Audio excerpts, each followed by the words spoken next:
Sì, innanzitutto questa fornitura è figlia di un accordo che è stato sottoscritto l'anno scorso con la FISM, che prevedeva in partenza la possibilità per le scuole materne, per le 235 scuole materne della FISM di Treviso, di fare un contratto con noi, quindi di averci come fornitori sul gas e sull'energia elettrica a un prezzo vantaggioso.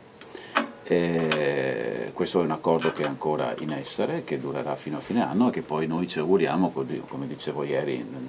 durante l'assemblea, se noi siamo disponibili, se il Presidente della FISM ritiene che sia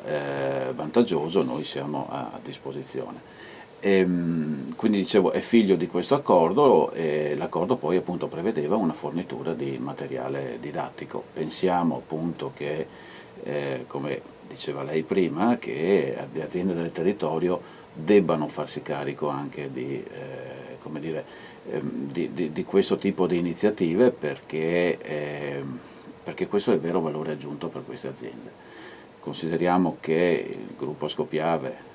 di cui Ascotrade fa parte, Ascotrade stessa sono società sane, solide, sono partecipate non da multinazionali, non da ricchi proprietari, ma dai comuni. E dunque la ricchezza che viene prodotta da queste aziende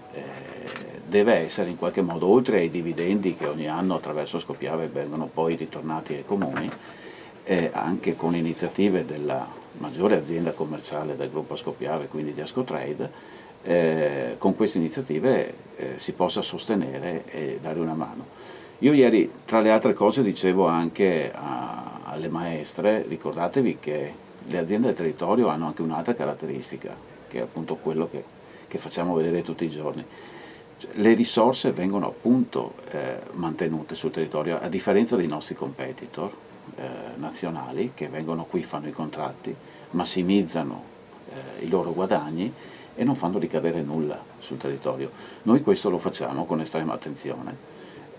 Altre sono le iniziative che abbiamo messo in piedi nel corso del mandato di questo Consiglio di amministrazione, quindi di questo triennio, e altre ne arriveranno in seguito, e quindi noi vogliamo e ci teniamo poi a rimarcare fortemente questa differenza attraverso queste iniziative. No, sta dando buoni risultati, consideriamo, diceva bene lei, noi siamo una società commerciale, quindi siamo a tutti gli effetti sul mercato e quindi ci muoviamo sul mercato per conquistare nuovi clienti e lottiamo contro i nostri competitor. Io lo ricordo sempre alla nostra parte commerciale interna, che ogni contratto che noi lasciamo andare è un contratto in più per i nostri competitor, quindi dobbiamo ragionare in questo modo. È finito il tempo delle multi-utility monopoliste. Questa è un'azienda che vive su un mercato libero. Il mercato libero è stato introdotto nel 2003, quello del gas, nel 2007 quello dell'energia elettrica, e oggi le famiglie cominciano a capire la differenza tra appunto il mercato cosiddetto tutelato e il mercato libero. Noi su questo ambito ci muoviamo e abbiamo inaugurato appunto 3 anni fa questa nuova linea, questa nuova strategia commerciale, definiamola tranquillamente così, che è appunto quella di riversare sul territorio iniziative che hanno un valore